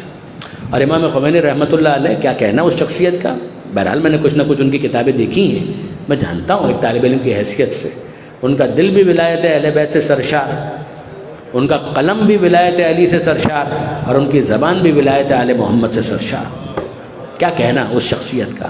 تو امام خمینی رحمۃ اللہ علیہ سے منسوب ہے، کسی جگہ انہوں نے یہ تحریر کیا، کتاب مستحضر نہیں ہے اس وقت میرے ذہن میں، مگر کسی جگہ انہوں نے لکھا، اور کیا خوبصورت جملہ لکھا، انہوں نے کہا کہ موسیٰ علیہ السلام کا معجزہ تھا عصا، تو وہ عصا پھینکتے تھے تو وہ اژدہے میں تبدیل ہو جاتا تھا، پھر اٹھاتے تھے تو وہ عصا بن جاتا تھا، یہی ہے نا؟ تو وہ عصا آج کل کہاں ہے؟ یا تو ہم کہیں کہ نہیں ہے، نہیں، دعوے دار ہیں بعض عجائب خانے کہ جن کا یہ کہنا ہے کہ یہ عصا ہمارے پاس محفوظ ہے، مل جائے گا انٹرنیٹ کے اوپر، آپ سرچ کریں تو بہت کچھ مل جائے گا، تو وہ عصا تو موجود ہے، تو جائیے اٹھائیے اور زمین پہ ڈالیے، اگر اژدہا بن جائے تو ہم جانیں، تو مان جائیں گے کہ ہاں واقعاً بات ہے، تو عصا تو وہی ہے، فرض کیجئے کہ عصا تو وہی ہے، اس میں کوئی 2 نمبری نہیں ہے، عوامی زبان میں کسی قسم کی کوئی فیک بناوٹی چیز نہیں ہے، جینوئن ہے، عصا موجود ہے، آپ اٹھائیے ڈالیے، اگر وہ اژدہا بن جائے تو ہمیں بتائیے گا، نہیں بنے گا تو کیا سبب ہے کہ وہ اژدہا نہیں بن رہا؟ تو امام خمینی کا تبصرہ ہے، وہ فرمایا کرتے تھے کہ صرف عصا کا ہونا کافی نہیں ہے، موسیٰ کا ہاتھ بھی ضروری ہے، صرف عصا کا ہونا کافی نہیں ہے، موسیٰ کا ہاتھ بھی ضروری ہے. اور اب اگر یہ جملہ میں پہنچانے میں کامیاب ہوا تو اگلے مرحلے میں داخل ہوں اسی ردیف اور قافیے میں کہ صرف عصا کا ہونا کافی نہیں ہے, موسیٰ کا ہاتھ بھی ضروری ہے. بالکل اسی طریقے سے صرف ذوالفقار کا ہونا کافی نہیں ہے, علی کا ہاتھ بھی ضروری ہے.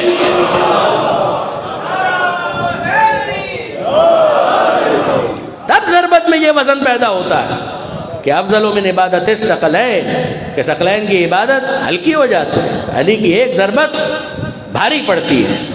تو پھر سنیے گا کہ فقط عصا کا ہونا کافی نہیں ہے, موسیٰ کا ہاتھ بھی ضروری ہے.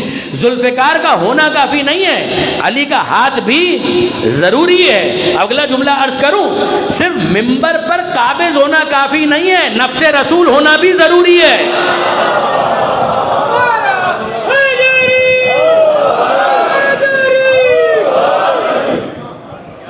اور فرمایا آپ نے عصا کا ہونا کافی نہیں ہے, موسیٰ کا ہاتھ بھی ضروری ہے.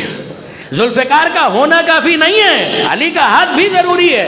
منبر پر آنا کافی نہیں ہے, نفس رسول ہونا بھی ضروری ہے. صرف انگوٹھی زکوٰۃ میں دینا کافی نہیں ہے, علی کی نماز بھی ضروری ہے.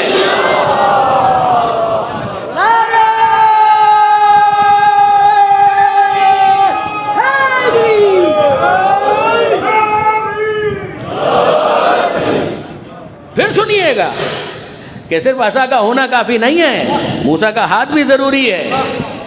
صرف ذوالفقار ہونا کافی نہیں ہے, علی کا ہاتھ بھی ضروری ہے. صرف منبر پر آنا کافی نہیں ہے, نفس رسول ہونا بھی ضروری ہے. صرف انگوٹھی کا دینا کافی نہیں ہے, علی کی نماز, علی کا رکوع بھی ضروری ہے. اور صرف روٹیوں کا ہونا بھی کافی نہیں ہے, زہرا کے ہاتھ کی پکی ہوئی ہو تب رہا ہے.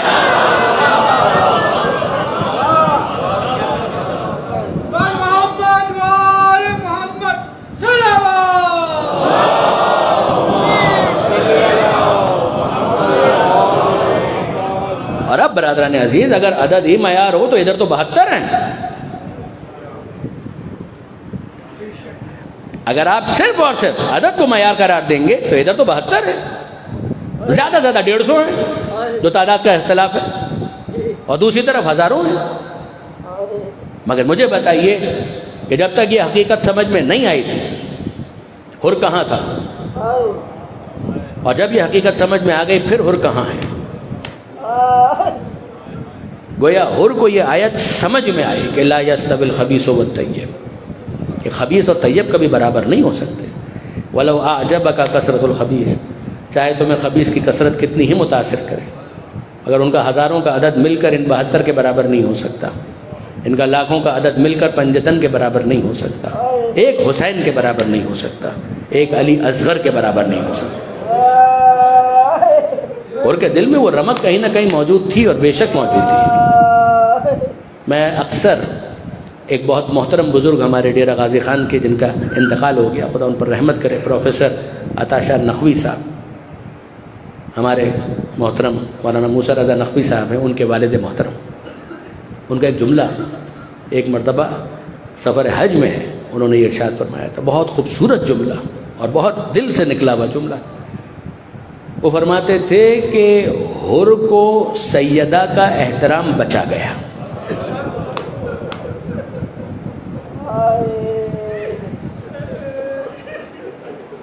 ورنہ وہ ناری ہو چکا تھا, اس کو نوری بنایا ہے سیدہ کے احترام. وہ رمق موجود تھی, وہ ایمان کی ایک چنگاری اندر موجود تھی. آپ کو یاد ہے کہ جب اس نے راستہ روکا ہے اور امام نے آگے بڑھنا چاہا تو اس نے امام کے گھوڑے کی لگام پر ہاتھ ڈال دیا, اور امام مظلوم نے انتہائی غصے کی حالت میں یہ کہا, ثقلت کا امک یا حر, اے حر تیری ماں تیرے ماتم میں بیٹھے, یہ کس کے لجام فرض پر تو نے ہاتھ ڈالا. اور جب امام نے یہ جملہ کہا ہے تو حر نے آگے سے کوئی جواب نہیں دیا. جواب دیا تو کل اتنا کہ فرزند رسول کوئی اور اگر یہ کہتا تو شاید میں اسی طرح سے اسے جواب دیتا, مگر فرزند رسول میں کیا کہوں, آپ کی ماں وہ ہے کہ جو وضو کیے بغیر میں ان کا نام بھی نہیں لے سکتا.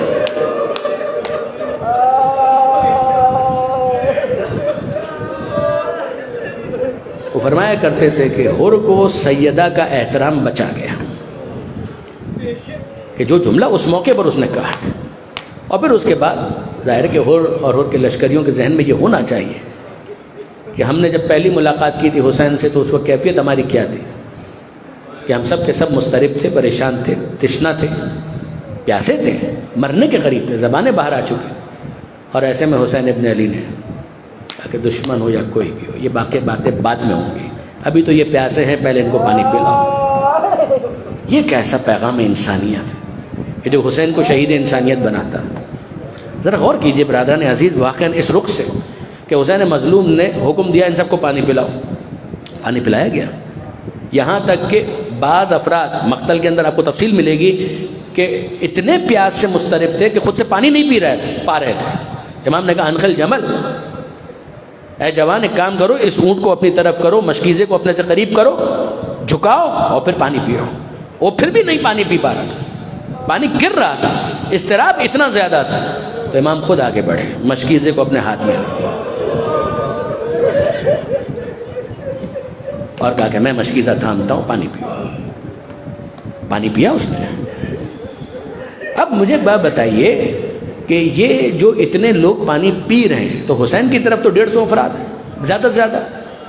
اگر یہ پانی ان میں تقسیم نہ کیا جائے تو مجھے بتائیے کہ تشنگی کی مدت کم ہو سکتی ہے نا. جو بعد میں آل محمد کو جس تشنگی کا سامنا کرنا ہے، جس پیاس کا سامنا کرنا ہے، اس کی مدت کم ہو سکتی ہے نا.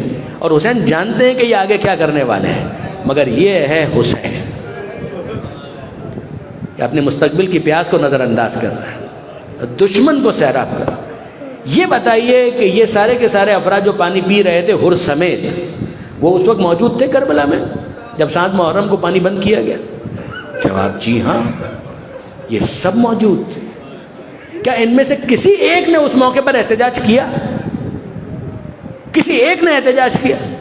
کہہ رہے جب ہم پیاس سے مضطرب تھے، مرنے کے قریب تھے، جہاں بلب تھے، انہوں نے ہمیں پانی پلایا اور انہی پر ہم پانی بند کر رہے ہیں. کسی ایک نے بھی احتجاج نہیں کیا. یہ ان کا رویہ ہے. اور دوسری طرف بچوں کی صدائے العطش تو بلند ہو رہی ہے، مگر آپ کو کہیں حسین یہ کہتے ہوئے نظر آتے احتجاج ہے کہ تم نے پانی بند کر دیا؟ زہیر ابن قین نے احتجاج کیا ہے، جناب حر نے احتجاج کیا ہے، حسین مظلوم نے احتجاج کیا ہے کہ تم نے پانی بند کر دیا. لیکن کہیں آپ کو یہ جملہ نظر آتا ہے کہ حسین نے یہ کہا کہ تم مرنے کے قریب تھے، ہم نے تمہیں پانی پلایا تھا؟ یہ ہے ظرف کی بلندی، یہ ہے حسین کے ظرف کی بلندی.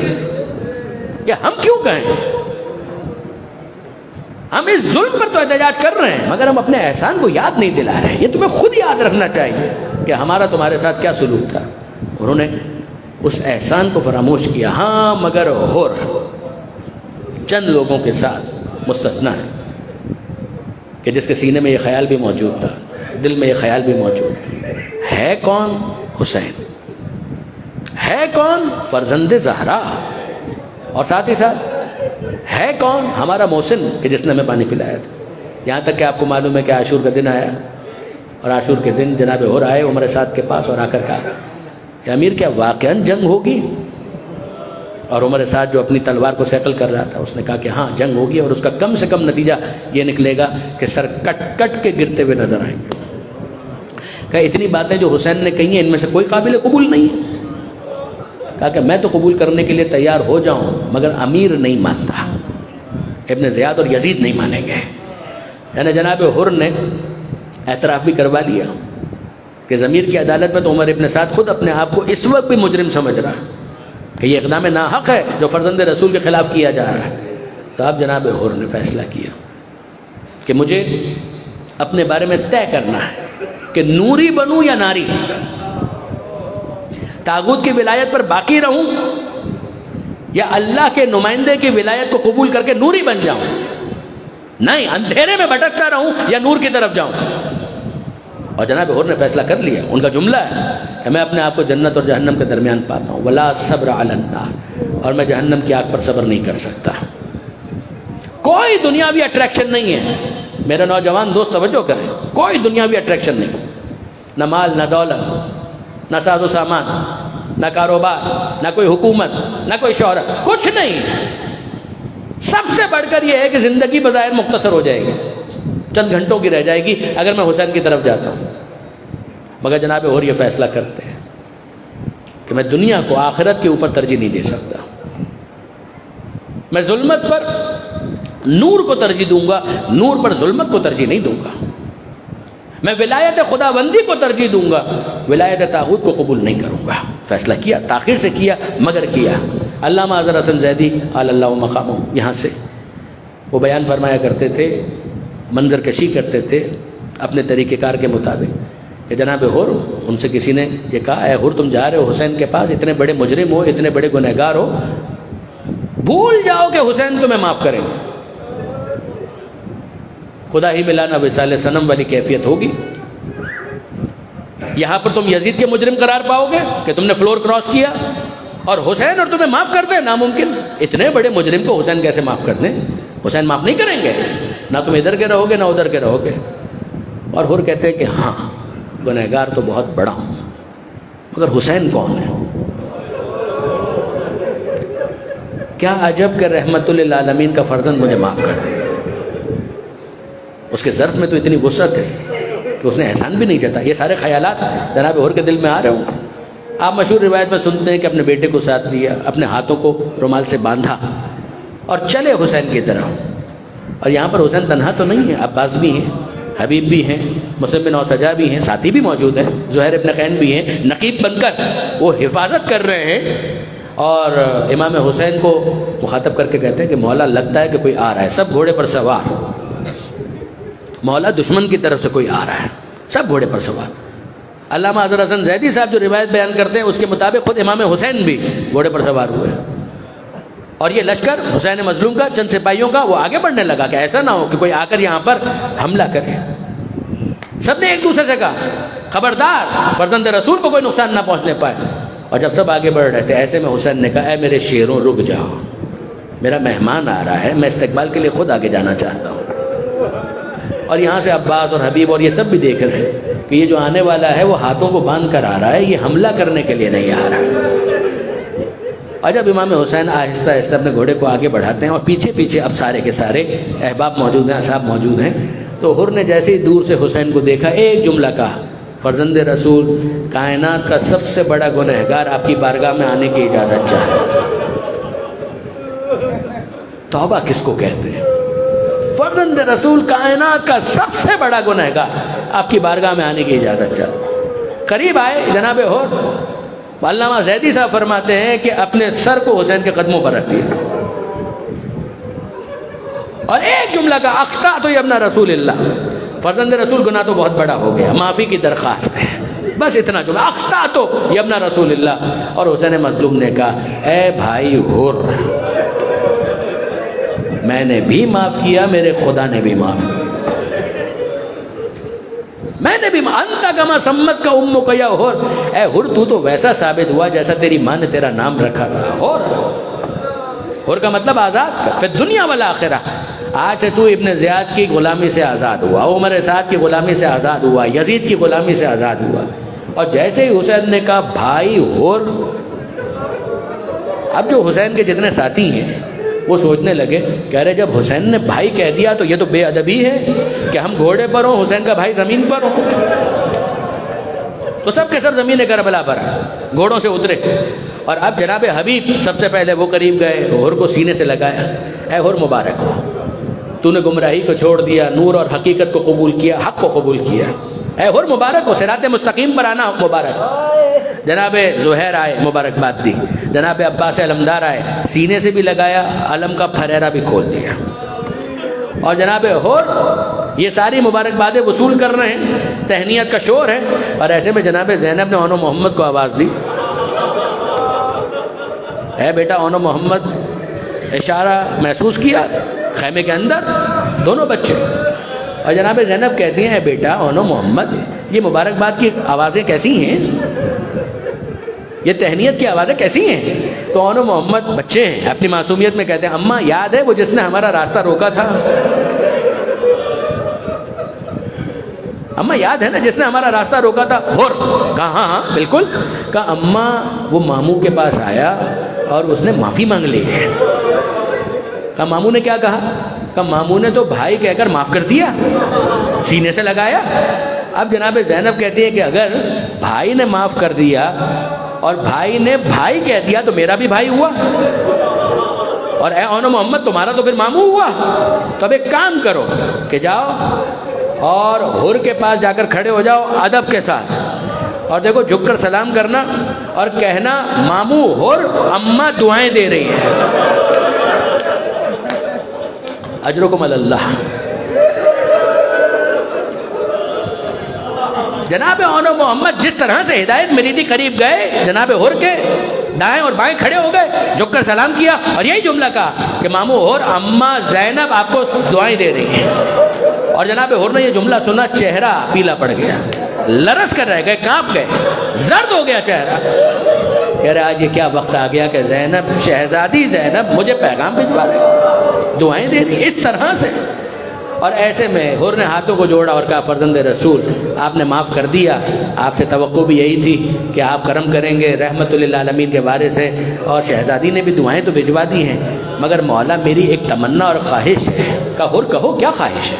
کہا مولا خواہش اور تمنا یہ ہے کہ میں شہزادی زینب کی زبان سے بھی معافی کا لفظ سننا چاہتا ہوں۔ اے حر کیا ضرورت ہے، کوئی خاص وجہ؟ کہا مولا بات اتنی سی ہے کہ جب میں نے راستہ روکا تھا تو میں نے محملوں سے رونے کی آواز سنی تھی،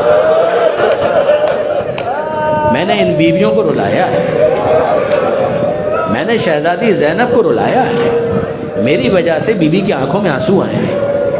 اے مولا آپ کا بڑا احسان ہوگا اگر مجھے لے کر چلیں، آپ میرے سفارشی بن جائیں، آپ میرا وسیلہ بن جائیں۔ امام نے ہاتھ کو پکڑا، تھاما اور لے کر چلے، خیمے کے باہر کھڑا کیا، پردہ الٹ کر خود اندر گئے۔ خیمے کے پردے کے باہر حر کھڑے ہوئے ہیں، خیمے کے اندر جناب زینب امام حسین سے گفتگو کر رہی ہیں۔ حسین کہتے ہیں زینب حر توبہ کر کے ہماری طرف آ گیا ہے۔ جناب زینب نے کہا بھیا مبارک ہو، آپ کو ایک ساتھی مل گیا، پروردگار عالم نے کرم کیا، میری طرف سے بھی مبارکباد قبول کیجیے۔ حسین کہتے ہیں زینب حر کچھ کہنا چاہتا ہے۔ اس سے پہلے کہ حسین اور کچھ کہتے حر نے یہ جملہ سنا اور باہر سے جناب زینب کو مخاطب کر کے کہا شہزادی آپ کو آپ کی ماں کی چادر کا واسطہ ہے،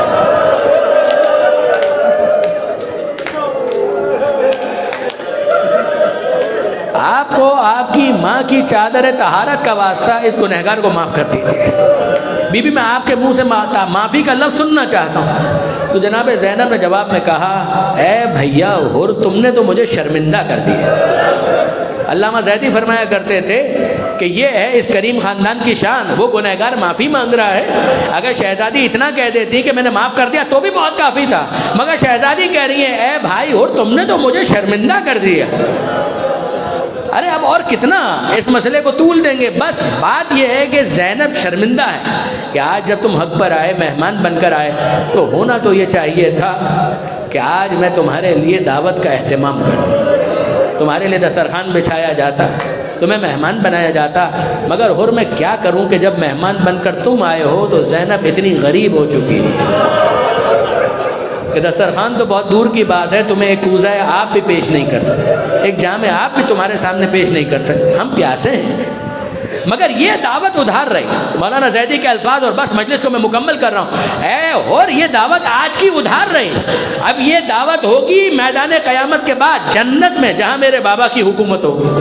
زینب وعدہ کرتی ہے کہ میں تیرے لیے دسترخوان سجاؤں گی، میں تجھے وہاں پر مہمان بناؤں گی، ہاں مگر اس دنیا کی حد تک زینب کا ایک وعدہ ضرور ہے، اے اور کچھ دیر کے بعد میں بھی جانتی ہوں سب قتل کر دیے جائیں گے، شہید ہو جائیں گے، اے اور اگر اس فوج بے حیا نے زینب کو مہلت دی تو زینب وعدہ کرتی ہے کہ مقتل میں آ کر حسین کا ماتم بعد میں کرے گی، بھائی حر کہہ کر تیرا ماتم پہلے۔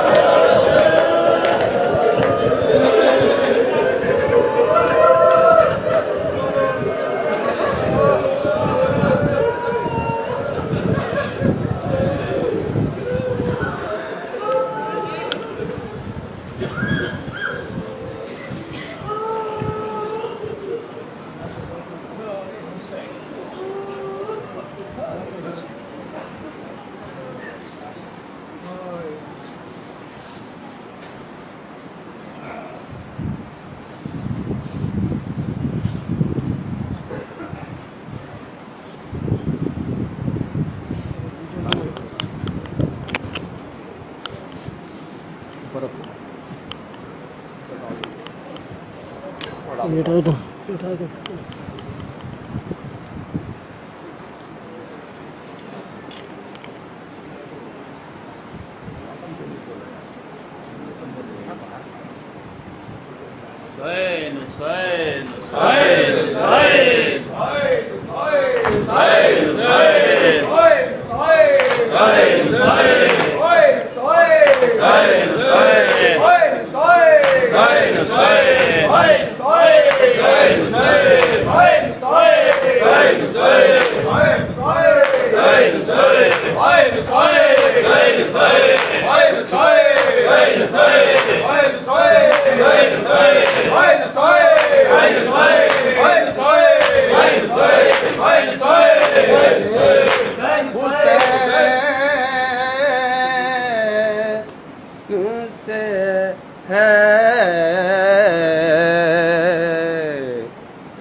بتا رہے ہیں تلاوت جنوں کے نیزہ پر،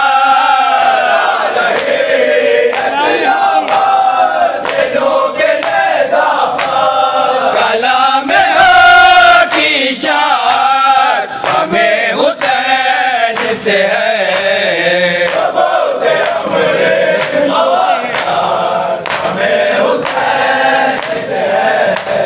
رسول روتے ہیں زہرا نے بال کھولے ہیں، رسول روتے ہیں زہرا نے بال کھولے ہیں، جہاں میں آج قیامت ہمیں حسین سے ہے،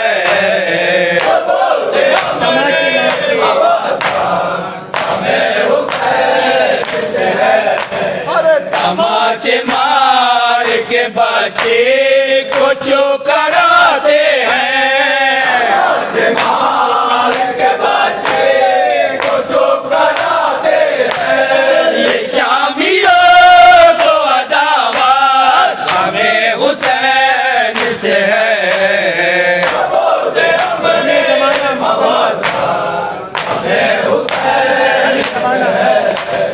ہمیں زمانہ بھلا کیا ستائے گا صاحب، زمانہ بھلا کیا ستائے گا صاحب، یہاں کہاں ہمیں فرصت ہمیں حسین سے ہے،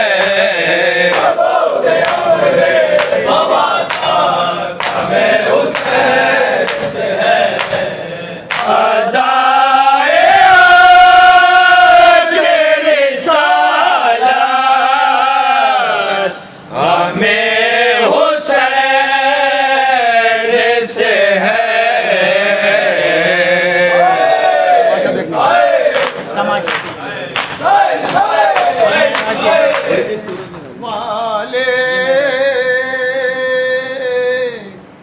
یہ میرا جے امامت ہے تماشا،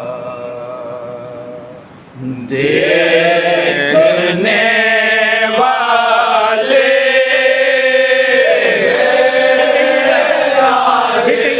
امامت ہے تماشا، دیکھنے والے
کچھ نہیں دیتا پکارو اے علی اکبر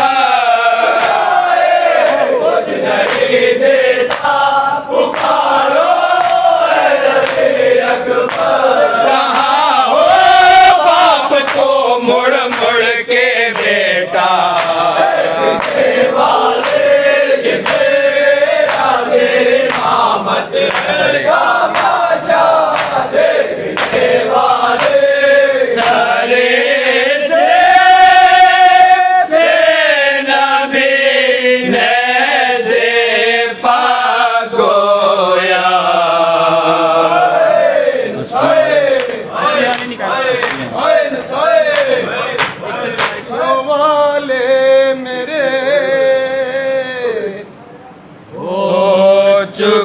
بس اب خفا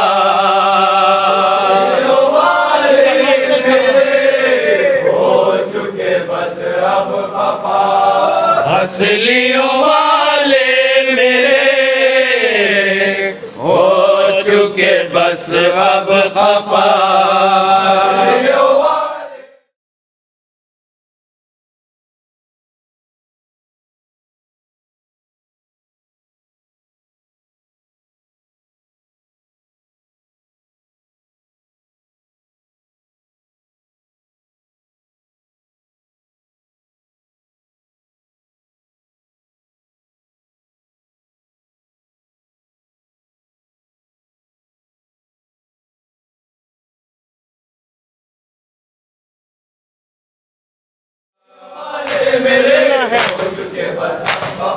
سونا ہے سارا بن کا بن تم ہو اکیلے گل بدا ہونا تھا جو کچھ ہو چکا مجھ سے نہ بگڑو میں لگا گود مادر کی چلے آؤ نہ جنگل میں رہو اچھا میری جگر قطع پا گئی اس کی میں سزا جھولا تمہیں جھلاؤں گی لوریاں دے سلاؤں گی اب نہ رلاؤں گی کبھی پانی منگا دوں گی ابھی دل پھٹا جاتا ہے میرا گود میں آؤ میں بھیجا رحم کرو اے میری جان ورنہ یہ مر جائے گی ماں رحم کرو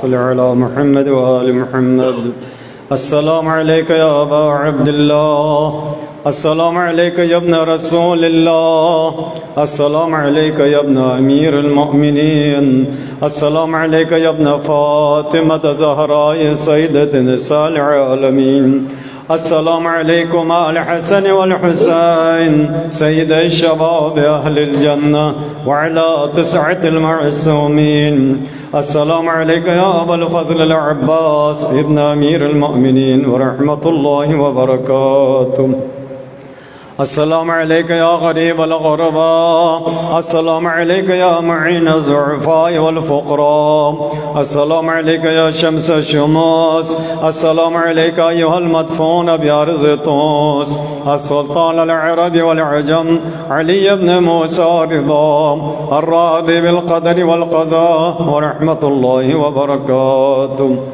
السلام عليك يا مولانا يا صاحب العسر والزمان الأمان الأمان الأمان السلام عليك يا خليفة الرحمن السلام عليك يا شريك القرآن السلام عليك يا إمام الإنس والجان عجل الله تعالى فرجك وسهل الله تعالى مخرجك واجعلنا من أنصارك وأعوانك اللهم صل على محمد وآل محمد.